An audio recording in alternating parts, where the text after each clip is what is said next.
Hello guys, welcome po ulit dito sa ating channel. Ayan guys, sira-sira na pala yung aming center table kaya napa-order ako nitong vinyl tiles.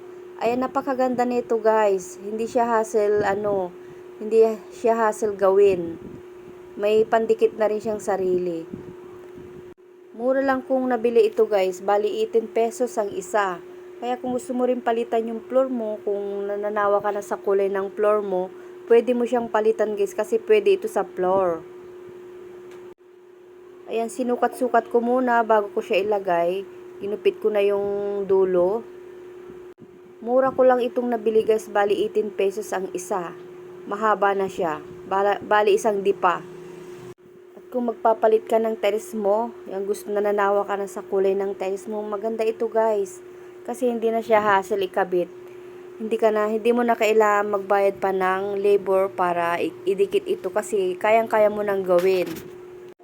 So ayan guys, umpisa na nating idikit. Tinanggal ko lang yung plastic sa kanyang likod. Tapos ayan, diniin-din ko lang siya. Ayan, ganyan lang kadaling idikit. Basta yung haba nito guys, isang dipa. Ayan, mahaba-haba na rin siya. Ayan, nabago na yung ating kulay ng center table. Maganda na siya. Ang syalang tignan, 'di ba? Marami silang iba't ibang kulay. Ayan, napili ko lang ito kasi ito yung mga gusto kong kulay nung aking table. Ilalagay ko po yung link kung saan ko siya binili sa description box.